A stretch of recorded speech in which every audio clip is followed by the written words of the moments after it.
आप लोग चप्पल उल्टी कर लीजिए ताकि डाइन का डाइन लगे। ऐसा ही करते हैं ना आप लोग। बहरहाल कुरान करीम ने हजरत इब्राहीम अलैहिस्सलाम का ये वाकया नकल किया। इसमें साफ ये बतलाया गया है कि हजरत इब्राहीम नौजवान थे। एक नौजवान की जिम्मेदारी ये बनती है कि अगर उसके माशरे में बुराई हो रही हो, अगर उसके माशरे में गलत काम हो रहा हो, तो नौजवान को उठकर खड़ा होना चाहिए और नौजवानों को लोगों के सामने डटकर साफ ये ऐलान करना चाहिए कि सुनो ये काम गलत है। अगर वो लोग मानने के लिए तैयार न हो तो हजरत इब्राहीम का कुल्हाड़ा उठाए और जाकर तोड़ दे उसे, मुनहदिम कर दे उसे। जब हजरत इब्राहीम ने भूतों को तोड़ दिया, मुनहदिम कर दिया और उनके पादाश में उन्हें आग में जाना पड़ा, वो आग में जाने के लिए तैयार हो गए। उन्हें नमरूद का सामना करना पड़ा, उन्हें घर बार छोड़ना पड़ा, वो इसके लिए तैयार हुए। लेकिन उन्होंने उस बुराई को मिटा कर दम लिया और बुराई के खिलाफ उठकर खड़े हुए। एक नौजवान हजरत इब्राहीम है। कुरान ऐलान करता है, ऐ लोगों कद कानत लकुम उस्वतुन हसना फी इब्राहीम वल्लज़ीना मा, ऐ लोगों तुम्हारे लिए नमूना है हजरत इब्राहीम की जिंदगी में। हजरत इब्राहीम ने जो कुछ किया है तुम्हारी जिम्मेदारी है कि तुम भी वही करो। हजरत इब्राहीम के तरीके पर अगर तुम चलोगे तो तुम कामयाब होगे। हजरत इब्राहीम का तरीका वो है जो तुम्हारे लिए नमूना है। हजरत इब्राहीम का तरीका यही था। एक नौजवान वो है जो पूरे मुल्क के खिलाफ उठकर खड़े होते हैं। एक नौजवान हमारे माशरे में, हमारे माहौल में है, अगर कोई बुराई हो रही है तो वहाँ कोई बूढ़ा नजर नहीं आता है, वहाँ बूढ़े बाप चचा नजर नहीं आते हैं, वहाँ हमारा नौजवान होता है। शराब के अड्डे में नौजवान नजर आएगा। आज मुहर्रम के ताजिए के पीछे अगर कोई कूद रहा होगा तो वो हमारा नौजवान होगा। लाठी खेलने के लिए आगे जा रहा होगा तो हमारा नौजवान होगा। कुरान ने ये बतलाया कि नौजवानों तुम्हारी जिम्मेदारी थी कि अगर लोग नहीं माने तो तुम उसको मनवाओ, लोग अगर नहीं सुने तो तुम उठकर खड़े हो, ये ढोल को फाड़ दो, ये बाजे को तोड़ दो और ये निशान को फाड़ दो, इसे जमीन बोस कर दो। लेकिन तुम क्या कर रहे हो? तुम वो कर रहे हो जो तुम्हारी मर्जी में आ रही है। तुम बुराई के तरीके पे चल रहे हो। कैसे नौजवान हो तुम और कैसे नौजवान थे वो। आइए मैं दूसरा बतलाता हूं।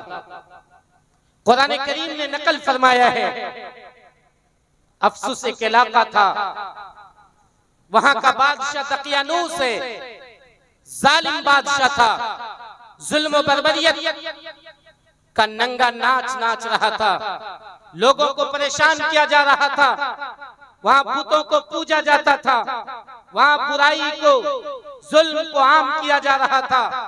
ऐसे वक्त में कोई और नहीं, बादशाह के करीबी खानदान के लोग, वजीर के बच्चे, उन्होंने 7 बच्चे उन्होंने ये किया कि उनके खिलाफ उठकर खड़े हो गए। वो निकल पड़े और उन्होंने ये कहा ये बुतों को पूजना सही नहीं है। उन्होंने साफ उसके खिलाफ आवाज बुलंद की, जिन्हें कुरान करीम ने असहाबे कहफ के नाम से याद किया है। उन्हें उनके नाम पर कुरान करीम में एक पूरी सूरत नाजिल कर दी गई है, सूरह कहफ। कुरान साफ ऐलान करता है, इन्नहुम फित्यतुन आमनू बिरब्बिहिम वज़िदनाहुम हुदा। वो कौन लोग थे? चंद नौजवान थे जिन्होंने अपने रब पर ईमान लाया, हमने उनकी हिदायत में इजाफा किया। उन्होंने क्या किया? जब बादशाह ने उसको अपने सामने बुलाया और ये कहा तुम मुझे बादशाह मानते हो या नहीं, तुम मेरे मजहब को मानते हो या नहीं? उन्होंने क्या कहा? उन्होंने कहा रब्बुना रब्बुस समावाति वल अर्द। नहीं, हमारा रब वो है जो जमीन का रब है, जो आसमान का रब है। और फिर उन्होंने वो तमाम बातें वहां बयान की जो कि हक के रास्ते की थी, जो अच्छाई के रास्ते की थी। बादशाह ने उसे कत्ल करने की धमकी दी। उन लोगों ने ये किया कि अपने दीन को बचाने के लिए, अपने ईमान को बचाने के लिए वो लोग वहां से रूपोश हुए। अल्लाह तबारक व तआला ने जब वो रूपोश हुए, अल्लाह अल्लाह ताला ने उन्हें एक गार में जगह दी और उस गार में उन्हें सुला दिया। 309 साल तक वो लोग उस गार में सोए रहे। 309 साल के बाद जब वो लोग जगे तो एक आदमी को भेजा कि जाओ बाजार से कुछ खाने का सामान लेकर आओ, लेकिन उसने हिदायत की फलयंजुर अय्युहा अज़का तआमन फलयाती। उन्होंने कहा देख लेना कौन सा खाना हलाल है, जो खाना हलाल होगा वही खाना लेकर आना। उसकी तालीम दी, उसका हुक्म दिया और ये हुक्म देकर भेजा। वो जब गया दुकानदार के सामने उसने पैसे निकाले तो पैसे पे चूंकि तारीख लिखी रहती है वो 300 साल पहले की तारीख थी। वो दुकानदार परेशान हो गया कि ये है तो क्या है। वो परेशानी के आलम में उसने देखा ये तो बहुत पहले का है। वो सोचा कि कोई खजाना चोरी कर लिया है। उसे बादशाह के पास ले गया, उसने बादशाह को सारा वाकया बताया और फिर बादशाह गया और उन असहाबे कहफ को लाया और उन्हें शायद खिलाया पिलाया। और एक रिवायत में है कि नहीं वो लोग उनके करीब गए, अल्लाह ताला ने फिर उन पर मौत मुसल्लत कर दी। फिर उन लोगों ने कहा कि यहाँ पर एक मस्जिद की तामीर करेंगे ताकि इन लोगों के लिए अलामत और निशानी बन जाए। हज़रत इब्राहीम अलैहिस्सलाम ने जब जवानी में वो कारनामा अंजाम दिया, रहती दुनिया तक के लिए उनके नाम को बाकी कर दिया गया। क्या कहा था उन्होंने कहा था वो भी और उनके साथ जिन्होंने ईमान लाया था, साफ कहा था कफरना बिकुम, ए बुरे तरीके पे चलने वाले, ए बुरे तरीके को पर अमल करने वाले, कफरना बिकुम, हम तुम्हारा इनकार करते हैं। वबदा बैनना व बैनकुमुल अदावतु वल बग़दा, याद रखना जब तक तुम बुरे तरीके पे रहोगे तब तक हमारे और तुम्हारे दरमियान अदावत रहेगी, दुश्मनी रहेगी, हम तुम्हें नहीं मानेंगे। जब तुम बुरे तरीके को छोड़ दोगे तभी हम तुम्हें मान सकते हैं। आज भी नौजवानों की जिम्मेदारी है वो उठकर खड़े हो और बुरे तरीके अंजाम देने वाले हमारे बाज बूढ़े बाप चचा जो खलीफा बनने के लिए तैयार रहते हैं, जो लिसान खड़ा करने के लिए तैयार होते हैं, जो अंदर से सियासत की रोटी सेकने के लिए बच्चों की मदद करते हैं, नौजवान को वहाँ खड़ा होना चाहिए और ये कहना चाहिए ऐ मेरे बाप चचा हमें आपसे दुश्मनी है, हम आपका दोस्त उस वक्त तक नहीं बन सकते जब तक कि आप इस गलत तरीके को छोड़ न दें। और अगर जरूरत पड़े मुल्क छोड़ दें, वतन छोड़ दें, लेकिन ईमान की हिफाजत करें। नौजवान हमारे मुआशरे में हो, उसके बदन में ताजा खून हो, उसके हाथ में ताकत हो, उसके पांव में ताकत हो, शुजाअत व बहादुरी उसके अंदर मौजूद हो, उसके दिलों में उमंग हो, वज़्न व हौसला का पहाड़ हो और फिर बुराई अंजाम दी जा रही हो, वो नौजवान कैसा नौजवान है? तुफ है ऐसे नौजवान पर जो इस तरह की जिंदगी बसर कर रहा है। नौजवान तो वो है जो अपने आप को बुराई से बचाते हैं। क्या हमें नहीं मालूम है हजरत यूसुफ अलैहिस्सलाम का वाक़या? हजरत यूसुफ अलैहिस्सलाम से क्या क्या किया गया? बचपन में भाई ने हसद किया, उन्हें कुएं में डाल दिया, कुएं से निकाल कर मिस्र के बाजार में बेचा गया, गुलाम बनाकर बेचे गए और फिर वो पहुंचे कहाँ? अजीज़े मिस्र के घर। अजीज़े मिस्र के घर रहने लगे। वो नौजवान, खूबरू नौजवान, खूबसूरत नौजवान, दुनिया की आधी आधा हुस्न, आधी खूबसूरती हजरत यूसुफ अलैहिस्सलाम को दे दी गई थी। हजरत जुलेखा उस पर फरेफ्ता हो गई। जुलेखा ने उन्हें अपनी तरफ आमादा किया। कुरान ने क्या कहा? वरावदतुल्लती हुवा फी बैतिहा वगल्लकतिल अब्वाब वक़ालत हैत लक। कुरान ने ऐलान किया है कि कोई आम आदमी नहीं, वो औरत जिस औरत के घर में यूसुफ 24 घंटे रहते थे, उसी औरत ने, उसी मालिका ने यूसुफ को कहा कि ऐ यूसुफ तुम मेरे साथ गंदा काम करने के लिए तैयार हो जाओ, आओ तुम मेरे साथ अपनी ख्वाहिश को पूरी करो। वगल्लकतिल अब्वाब, दरवाजों को बंद कर दिया। 7 दरवाजे थे, 7 दरवाजों पे कुफ्र और ताला लगा दिया गया। 7 दरवाजे के अंदर मालिका खड़ी है, उनके सामने हजरत यूसुफ है, नौजवान है, नौजवानी की ताकत भी है, ख्वाहिशात उनके अंदर भी है। एक औरत उनके सामने बरहना होकर खुलकर सामने आती है, गुनाह की दावत देती है। वो कोई आम औरत नहीं है, वो भी औरत अजीज मिस्र की बीवी है, खजाना के मालिक की बीवी है, वो कितनी खुद खूबसूरत रही होगी, वो खुद कितनी शानदार और कितनी जानदार रही होगी, आप अंदाजा लगा सकते हैं। उसने साफ दावत दी और कहा, है तलक तुझी से मैं कह रही हूँ तुम मेरी तरफ आओ। हजरत यूसुफ ने क्या जवाब दिया? क़ाल मआदल्लाह, नहीं अल्लाह की पनाह है, इन्नहु रब्बी अहसन मस्वा, मेरा खुदा तो इतना अच्छा खुदा है कि उसने मुझे ठिकाना दिया है, अच्छा ठिकाना दिया है, मेरे रहने के इंतजाम किए, मेरे खाने का इंतजाम किया, भाई ने कुएं में फेंक दिया, मुझे जिंदा रखा, मिस्र के बाजार से मुझे महलों में पहुंचा दिया। मैं ये नहीं कर सकता। जो इंसान अल्लाह का खाता है और अल्लाह के हुक्म की नाफरमानी करता है वो जालिम है। इन्नहु ला युफ्लिहु ज़ालिमून, जालिम इंसान वो कामयाब नहीं हो सकता है। वो नौजवान जो जमीन पे दंदनाता फिरता है, वो नौजवान जो अल्लाह की जमीन पे चलता है, अल्लाह के दिए हुए खाने को खाता है, अल्लाह के दिए हुए पानी से पीता है, वो नौजवान अगर अल्लाह के हुक्म की नाफरमानी करेगा, इन्नहु ला युफ्लिहु ज़ालिमून, वो जुल्म करने वाला है, वो जालिम कामयाब नहीं हो सकता है। उन्होंने बुराई की तरफ नहीं गए, उन्होंने अपने आप को बचाने के लिए दरवाजे की तरफ दौड़ लगाई। जब वो दौड़ लगाए, अल्लाह ने दरवाजे खोल दिए, दरवाजा खुलता गया, वो बाहर निकलते गए। सातों दरवाजे के बाहर जब चले आए, जुलेखा ने देखी कि अब तो ये हाथ से जा रही है, उसने पीछे से दामन पकड़ लिया, कुर्ता खींचा गया, कुर्ता फट गया। इस नतीजे में आगे अजीज मिस्र था, उसने अपनी बदनामी बचाने के लिए फैसला ये किया कि इसे जेल में डाल दिया जाए। हजरत यूसुफ अलैहिस्सलाम को जेल में जाना पसंद हुआ, क्योंकि हजरत यूसुफ ने साफ कहा, रब्बि सिज्नु अहब्बु इलैया मिम्मा यदऊननी इलैहि, ऐ अल्लाह कैद खाना अच्छा है उस हरामकारी से, उस जिना से, उस बदकारी से जिसकी तरफ ये औरतें मुझे दावत दे रही है। ऐ अल्लाह इससे अच्छा ये है कि मुझे यहाँ से बचाकर मुझे जेल खाने में डाल दिया जाए। उन्हें जेल खाने में डाल दिया गया, लेकिन 7 साल के बाद वो जेल खाने से निकले और फिर वो पूरे मिस्र के बादशाह बन गए, पूरे मिस्र पे उनकी हुकूमत। उलमा ने लिखा है कि जब कोई नौजवान अपने आप को जिना से बचाता है, बदकारी से बचाता है, बुराइयों से बचाता है, अल्लाह उसको ये नतीजा देता है कि उसे खुशहाल कर देता है, दुनिया की दौलतें उनके कदमों में डाल देता है।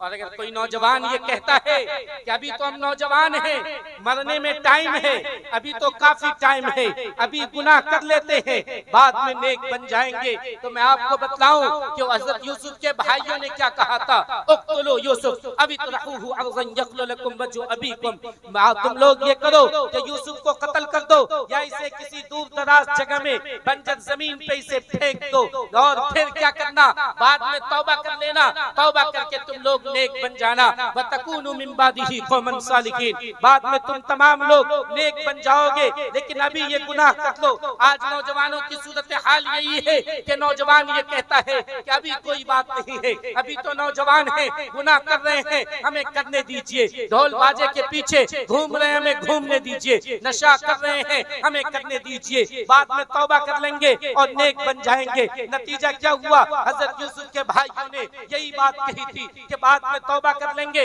वतकूनु मिन बादिही कौमन सालिहीन, और बाद में नेक बन जाएंगे। नतीजा ये हुआ कि अल्लाह ने उनके भाइयों पे तंगदस्ती लाजिम कर दी, फकीरी लाजिम हो गई, वो लोग दाने दाने के मोहताज हो गए, और दाने के लिए कहाँ पहुँचे, मिस्र के बाजार में पहुँचे, मिस्र में आए, और उसी यूसुफ के पास जो यूसुफ बादशाह बनकर कैद खाने से निकलकर बादशाह बनकर लोगों को गले दे रहा था, लोगों में माल तकसीम कर रहा था, उनके भाई जिन्होंने गुनाह किया था वो फकीर बनकर, वो मुहताज बनकर उनके सामने आते हैं और ये कहते हैं कि आप हमें गल्ला दे दीजिए, आप एहसान कीजिए, एहसान करने वालों को अल्लाह पसंद करता है। उलमा ने लिखा है जो नौजवान ये कहेगा कि हम आज गुनाह कर लेते हैं, बाद में तौबा कर लेंगे, अल्लाह उसकी जिंदगी में फक्र फाका लाता है, तंगदस्ती लाता है, वो रोजी का मुहताज हो जाता है, दाने का मुहताज हो जाता है, खुद खुद आका व मौला ताजदार बत्ता नबी करीम सल्लल्लाहु अलैहि वसल्लम ने एक हदीस में फरमाया कि अगर कोई इंसान दुनिया में जिना करता है, तुम लोग अपने आप को जिना से बचाओ। जिना अगर करेगा कोई इंसान, उसके अंदर 6 बुराइयां पैदा होंगी, उसे 6 तरह का अजाब दिया जाता है। 3 अजाब उसे दुनिया में दिया जाता है, उसके चेहरे की रौनक, उसके चेहरे की रोशनी वो खत्म हो जाती है, उसका चेहरा पसमुर्दा लगने लगता है, दिन दहाड़े 24 बजता रहता है चेहरे पे। और दूसरी सजा उसे ये मिलती है इनकिता और रिज़्क़, कि उसकी रोजी बंद हो जाती है, उसको रोजी नहीं मिला करती है। और तीसरी सजा दुनिया में ये मिला करती है कि उसके आज़ा में जो ताकत होती है, जिस्म में जो ताकत होती है, वो ताकत धीरे धीरे खत्म हो जाती है, वो ताकत फिना हो जाती है। ये वो सजा है जो उसे दुनिया में मिला। अल्लाह ताला ने कुरान करीम में एक तरफ हजरत यूसुफ अलैहिस्सलाम का वाक़या नकल किया, दूसरी तरफ हजरत मरियम अलैहिस्सलाम का वाक़या नकल किया, और ये बतला दिया कि नौजवान लड़के और लड़कियों की जिम्मेदारी है कि वो हजरत यूसुफ के तरीके को अपनाए, हजरत मरियम के तरीके को अपनाए। हजरत यूसुफ अलैहिस्सलाम ने जिस तरह पाक दामनी का रास्ता इख्तियार किया, हजरत मरियम ने जिस तरह पाक दामनी का रास्ता इख्तियार किया, आज के नौजवान लड़के और लड़कियों की जिम्मेदारी यही है कि वो पाक दामनी का रास्ता इख्तियार करें। इमाम याफ़ी रहमतुल्लाह अलैह ने अत-तरग़ीब व तरहीब में एक वाक़या नकल फरमाया है कि एक नौजवान था, उसके बदन से खुशबू आती थी, शानदार खुशबू, ऐसा लगे कि दुनिया की बेशकीमत अतर इसने अपने बदन में लगा रखी है। उससे पूछा गया कि तुम्हारे बदन से इतना अच्छा खुशबू क्यों आता है? उसने बतलाना नहीं चाहा, इसरार किया गया, तो वो बतलाया। उसने क्या बतलाया? उसने बतलाया, मेरा बाप ताजिर था, बिजनेसमैन था, मैं एक दिन अपने बाप की दुकान पे बैठा था, मैं खूबरू नौजवान था, खूबसूरत नौजवान था।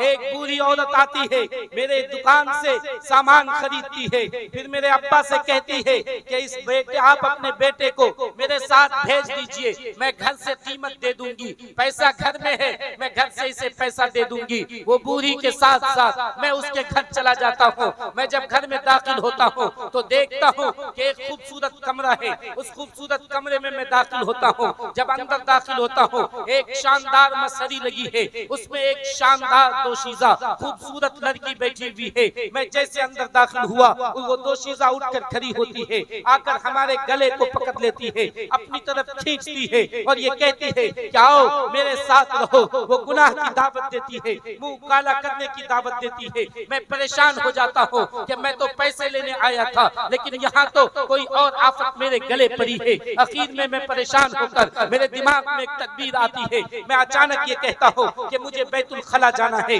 मुझे लेटरिंग जाना है, मुझे क़ज़ाए हाजत है, मैं वहाँ जाना चाहता हूँ। वो लड़की अपने खादिमों को आवाज देती है, वो खादिम आते हैं और मुझे लेकर बैतुल खला जाते हैं। मुझे तो कोई तकाजा नहीं था, लेकिन मैं बैतुल खला में दाखिल होता हूँ और बैतुल खला में लकड़ी को दाखिल करके उसकी जितनी गंदगी थी वो तमाम गंदगी को, तमाम पाखानों को मैं अपने बदन पर लगा लेता हूँ, ऊपर से नीचे लगाकर मैं फिर उसी हालत में उसके सामने आ जाता हूँ। वो लड़की जब देखती है तो वो कहने लगती है ये पागल है, भगाओ इसे यहाँ से, इसने अपने बदन पे गंदगी लगा ली है। इस तरह मुझे भगा दिया जाता है, मैं वहाँ से भाग जाता हूँ और मेरे जेब में एक दिरहम था, उस दिरहम से मैंने साबुन खरीदा और एक दरिया में मैं जाकर नहा लिया, अपने कपड़े को धुल लिया, फिर मैं उसी को पहनकर मैं घर चला आया। मैंने किसी को ये बात नहीं बताई। रात में मैं सोया तो ख्वाब में मेरे पास एक फरिश्ता आया और उस फरिश्ते ने ये कहा कि तुमने वो अमल किया है गुनाहों से बचने के लिए कि अल्लाह के यहाँ तेरा दर्जा काफी बुलंद हुआ है,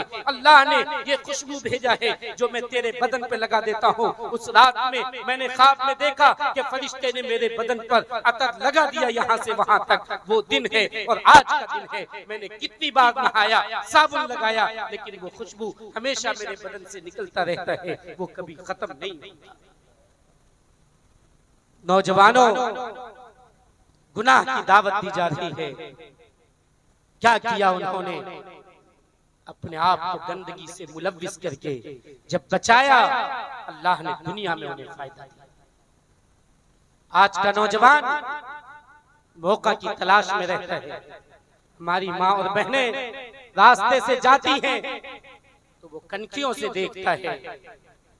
आज जो मुहर्रम का मौका होता है, इस मौके पे भी हमारे नौजवान इस चक्कर में रहते हैं और हमारी नौजवान लड़कियां भी ये मुहर्रम एक बहाना है, ये अय्याशी करना चाहते हैं।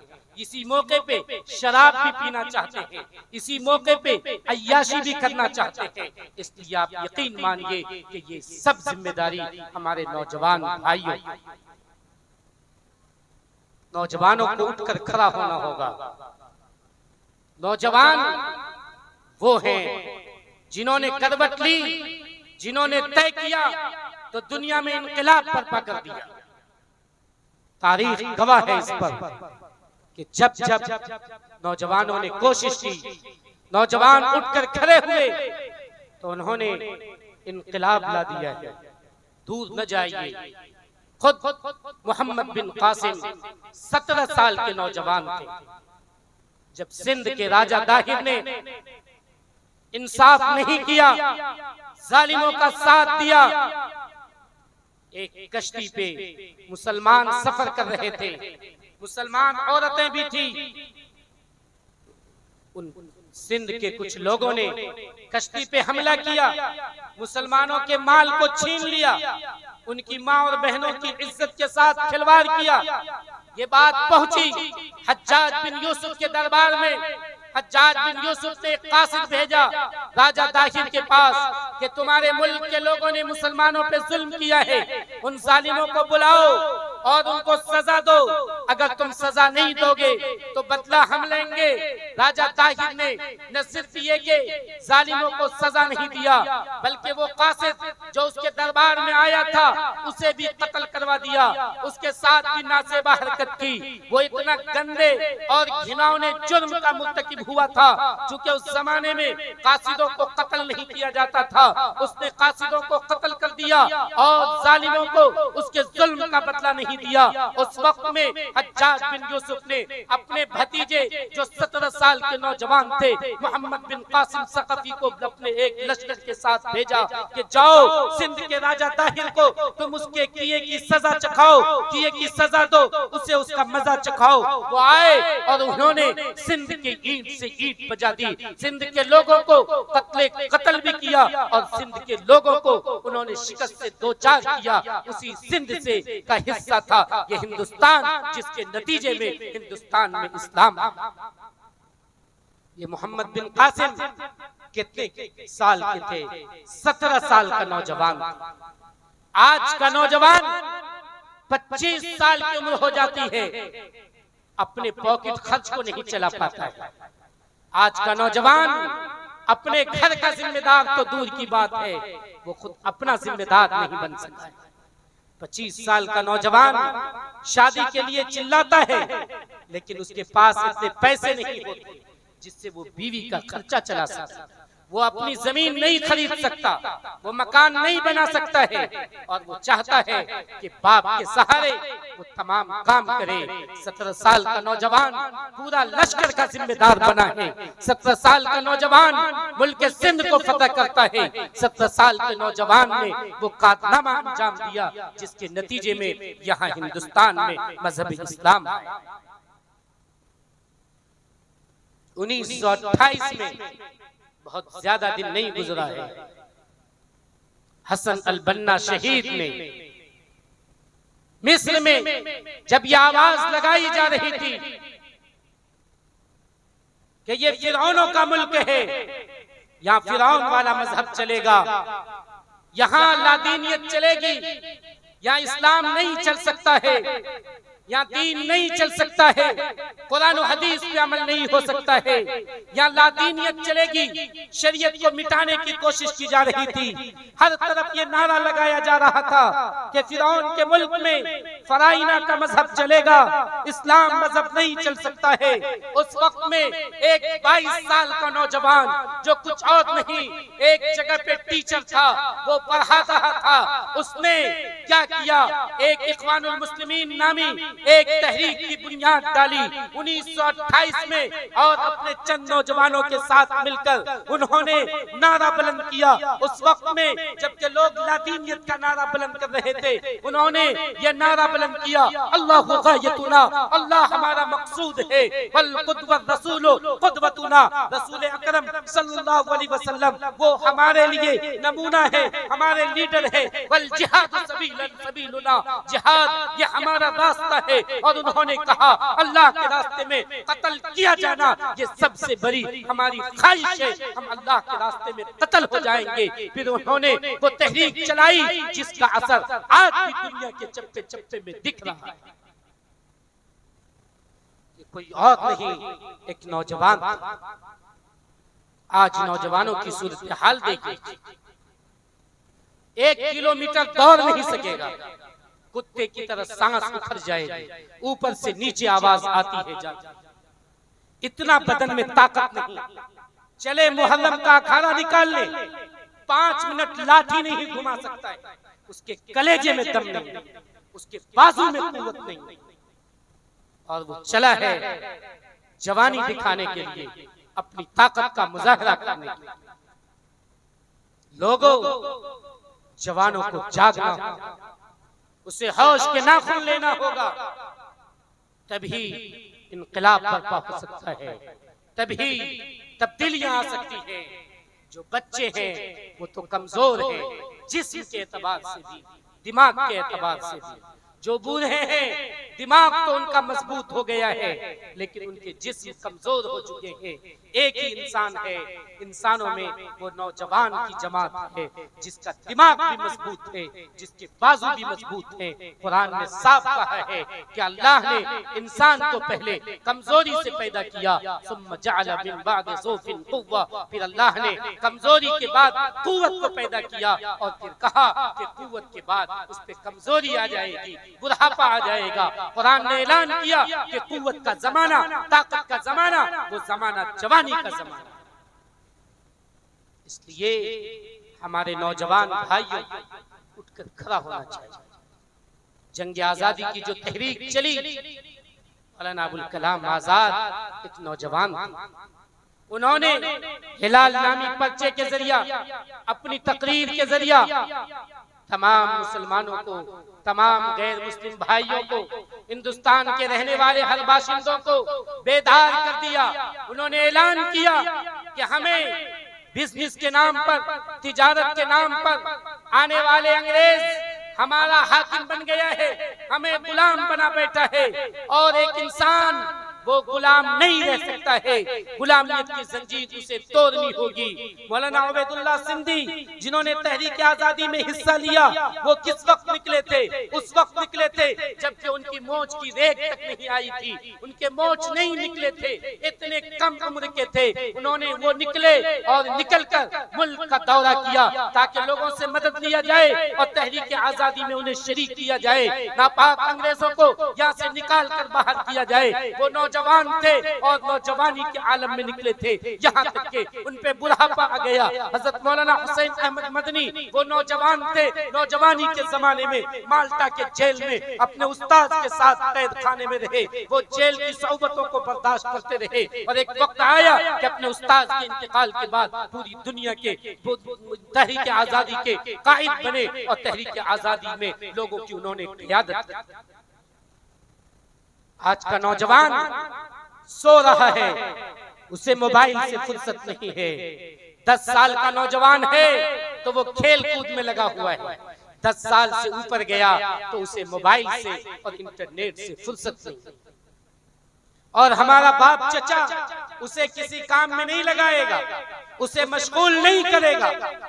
अगर उसे मशगूल कर दे तो कम से कम बुराई से बचेगा। सबसे बड़ी बुराई जो जवानों में आई है उसकी वजह, पहली वजह फरागत है, उसको फुर्सत के औकात, खाली औकात हमने उन्हें दे रखा है। और दूसरी वजह बड़ों से दूरी है, वो बाप चचा के पास बैठता नहीं है। ऐसा लगता है कि अगर बाप चचा आ गए तो कोई आग आ गई, कोई भूत और जिन्नात आ गया है, फौरन उठ के वहां से भाग जाएगा। बाप चचा के पास बैठे तो कुछ काम की बात वो सुने भी, वो बड़ों के साथ नहीं बैठता है, बड़ों से दूरी इख्तियार किए हुआ है। और तीसरी वजह यह है कि वो रहेगा किसके साथ? नंगों के साथ, लुच्चों के साथ, लफंगों के साथ, औबाशों के साथ। उसके साथ वो घूमता है, फिरता है, उसी के साथ रहता है, बुरों की सोहबत इख्तियार करता है। उसे फुर्सत नहीं कि मस्जिद के इमाम के पास रहे, उसे फुर्सत नहीं कि किसी आलिम की सोहबत में बैठे, उसके पास वक्त नहीं है। अगर किसी मौलाना को देखता है तो ऐसा लगता है कि ये खुद शैतान है। जैसे इंसान को देखकर, हजरत उमर को देखकर शैतान भागा करता है, जैसे अजान सुनकर शैतान भी खारिज करते हुए भागता है, उलमा को देखकर हमारे नौजवान इसी तरफ भाग। उन्हें उलमा के पास जाना चाहिए, उनके पास बैठना चाहिए। और चौथी वजह उनका मोबाइल का इस्तेमाल है। और पांचवी वजह इंटरनेट का गलत इस्तेमाल है। वो बैठकर इंटरनेट का गलत इस्तेमाल करता है। नौजवानों को इससे तौबा करना। ये मुहर्रम क्या चीज है, इसका मिटना कोई दुश्वार है। नौजवान हिजरे हो गए, उन्हें चूड़ी और साड़ी पहन के घर में रहना चाहिए। अगर उसमें ताकत होती तो ये मुहर्रम क्या चीज थी। दुनिया की ताकतों को, दुनिया की बातिलों को उन्होंने पलटा है। जिन शुहदाए करबला की आप बात कर रहे हैं वो कौन है? हजरत हुसैन रज़ियल्लाहु ताला अन्हु, जिनकी उम्र 54 साल में शहीद हुए। लेकिन आपको पता है उनके साथ कौन लोग शहीद हुए? हजरत हुसैन के दो बेटे। जब उनकी उम्र 54 है तो उनके बेटों की क्या उम्र रही है? हजरत हसन जो 45 साल की उम्र में शहीद हुए, जहर देकर उन्हें मार दिया गया था। हजरत हसन के 5 बेटे उसके अंदर शहीद हुए। हजरत अली रज़ियल्लाहु ताला अन्हु के एक बेटे हजरत हुसैन को हम जान रहे हैं कि वो उसमें शहीद हुए, चूंकि हजरत फातिमा से वही बेटे थे। लेकिन हजरत अली की जो दूसरी बीवियां थी, जो हजरत फातिमा के इंतकाल के बाद हुए थे, हजरत अली के और भी 6 बेटे हैं, 5 बेटे और हैं, ये मिला के 6 बेटे हैं जो उसमें शहीद हुए। हजरत जाफर तैयार जो अली इब्न अबी तालिब के भाई हुए, उनके बेटे उसमें शहीद हुए। हजरत मुस्लिम बिन अकील के कई बेटे उसमें शहीद हुए। ये तमाम बच्चों की उम्र, यकीन मानिए वो नौजवान होंगे, नौजवानी की उम्र भी होगी। आप यकीन मानिए उन्होंने क्या किया। नौजवानी की उम्र में वो गए, अपने गले की, अपने गर्दन की फिक्र नहीं की। वो क्यों गए थे? वो इसलिए गए थे कि दुनिया को बतला दे, जहाँ दी हुई उसी की थी। हक तो ये है कि हक अदा नहीं हुआ। वो इसलिए गए थे कि एक तरीका जो इस्लामी तरीका है कि बाप मरता है तो वो उसको अपनी जगह पर खलीफा बनाता है, जो उसका हकदार है। ऐसा नहीं है कि बाप मरे बेटा उसकी जगह खलीफा बन जाए। ये सुन्नत के खिलाफ है, उसके खिलाफ वो उठकर खड़े हुए थे। और उन्होंने दुनिया को ये बताया कि देखो जब जब बुराई जन्म ले, जब जब शरीयत को मिटाया जाए, जब जब सुन्नत को मिटाया जाए, मुसलमानों तो उठकर खड़ा होना और अपनी जान की परवाह, अपने खानदान की परवाह किए बगैर अपनी गर्दनों को कटा देना। आज हमारा नौजवान सोया हुआ है। एक रिवायत मैंने पढ़ी थी, कल क़यामत के दिन जब हमारा और आपका सामना अल्लाह के दरबार में होगा, हम अल्लाह के दरबार में हाजिर होंगे। उस वक्त में अल्लाह हमसे 5 सवाल करेगा। जब तक उन सवालों के जवाब नहीं देंगे हमें उस जगह से खिसकने की इजाजत नहीं होगी। वो वक्त होगा जब इंसान पे अजीब कैफियत तारी होगी, हर इंसान हैरान और परेशान होगा। आका व मौला नबी करीम सल्लल्लाहु अलैहि वसल्लम ने फरमाया, इब्ने आदम का कदम उस वक्त तक नहीं हट सकता है हत्ता युस्अल अन खम्स, यहाँ तक कि उससे 5 बातें पूछ ली जाए। अन उम्रिही फीमा अफना, उसकी उम्र के बारे में, उसकी पूरी जिंदगी के बारे में कि तुमने अपनी पूरी जिंदगी कहाँ खत्म की, वन शबाबिही फीमा अबला, उसकी जवानी के बारे में कि बताओ तुमने अपनी जवानी को कहाँ खपाया, तुमने अपनी जवानी का कहाँ इस्तेमाल किया, अपनी जवानी की ताकत को, अपनी जवानी की ख्वाहिशात को तुमने कैसी जगह पर, किस जगह पर इस्तेमाल किया, वहाँ पूछा जाएगा। उसके बाद हमारे लिए जन्नत और जहन्नम के फैसले होंगे। फिर पूछा जाएगा हमारे माल के बारे में, मिन ऐना इक्तसबहु, कि तुमने माल कहाँ से कमाया, हलाल तरीके से कमाया या हराम तरीके से कमाया, रिश्वत लेकर कमाया या किसी गरीबों के गले को दबाकर उसकी मजबूरी का फायदा हासिल करके सूद लेकर कमाया। फिर पूछा जाएगा वो फीमा अनफक़हु, उस माल को तूने कहाँ खर्च किया। मुसलमानों, बड़ी अफसोस की बात है कि आज हमारा माल शादी ब्याह के शामियाने में खर्च होता है, शादी ब्याह में डीजे पे खर्च होता है। आज हमारा पैसा, हमें बेटा 2 है और 10 रूम का मकान बनाने में हमारा पैसा खर्च हो रहा है। अफसोस की बात है आज हमारा पैसा कहाँ खर्च होना चाहिए, तालीम के रास्ते पे, उस रास्ते पे जहाँ पर हमें दुनिया में भी नेक नामी मिलेगी, आखिरत में भी नेक नामी मिलेगी। आज मुसलमान तालीम पे पैसा खर्च नहीं करता है, अपने बच्चों को पढ़ाता नहीं है। मदरसे जो मुफ्त में खुले हुए हैं, जहाँ मुफ्त में तालीम दी जाती है, वहाँ भी अपने बच्चों को नहीं भेजता, स्कूल की फीस अदा नहीं करता। नतीजा ये है कि वो स्कूल को छोड़कर आ जाता है, वो मास्टरों को फीस नहीं दिया करता। जो मौलाना उनके दरवाजे पे आकर उसे ट्यूशन पढ़ाते हैं, 100 रुपए उसे नहीं दे पाता है। हैरत और अफसोस की बात है, 200 रुपए किलो गोश्त आसानी से खाता है, 500-700 रुपए किलो वो खस्सी का गोश्त वो खरीद के लाता है, उसे खा लिया करता है। दिन भर में हमारा नौजवान भाई 4 गुटके खाएगा, 25 चौके 100 रुपए वो गुटके खाकर थूक दिया करता है। अपने बेटे की, अपनी बेटी के फीस के लिए उसके पास पैसे नहीं होते। अगर मदरसा का मौलवी उसके पास पहुंच जाए तो उसके पास पैसे नहीं रहते हैं, वो दाएं बाएं भागने की कोशिश करता है और वो कहेगा लिख लीजिए मौलाना साहब, कल देंगे, परसों देंगे। 1 महीना 2 महीने गुजर जाते हैं, वो पैसा तक नहीं देता। मुसलमानों, तुम जरा सोचो कि तुम अपने माल को कहाँ खर्च कर रहे हो। तुम यकीन मानो कि तुम माल को जब तक अच्छी जगह पे खर्च नहीं करोगे तब तक तुम्हारा कोई बिगड़ी नहीं बन सकता है, तुम्हें कामयाबी नहीं मिल सकती है। अल्लाह पूछेगा कि तूने माल कहाँ से कमाया, वो फीमा अनफक़हु, तूने अपना माल कहाँ खर्च किया। आप कहेंगे 100 रुपए दिए थे मुहर्रम के ढोल में, आप कहेंगे 100 रुपए दिए थे फिल्म हॉल के टिकट में, 200 रुपए दिए थे नेट के भरने में ताकि हम उस पे बैठ के फिल्म देख सके। अंदाजा लगाइए क्या जवाब देंगे अल्लाह के साथ। आखिरी सवाल होगा, माज़ा अलिम फीमा अमिल, माज़ा अमिल फीमा अलिम। जो इल्म तुम्हें हुआ, जो बात तुम्हें बताई गई, आज यहाँ के उलमा और हुफ्फाज, हाफिज अब्दुल रशीद साहब, हाफिज कारी इफ्तिखार साहब, मुफ्ती सादुल नजीब साहब और दूसरे बहुत से लोग जिन्होंने मिलकर ये प्रोग्राम किया ताकि आपको एक बात बताई जाए, आपको इल्म दिया जाए। आज जो बात बताई जा रही है कल पूछा जाएगा, जो बात तुम्हें मालूम हुई तुमने उस पर कितना अमल किया। बोलिए हम अमल नहीं करेंगे इंशाअल्लाह, करेंगे अमल इंशाअल्लाह। हाथ उठा के बताइए करेंगे इंशाअल्लाह। आप अपने पैसों को सही जगह खर्च कीजिए।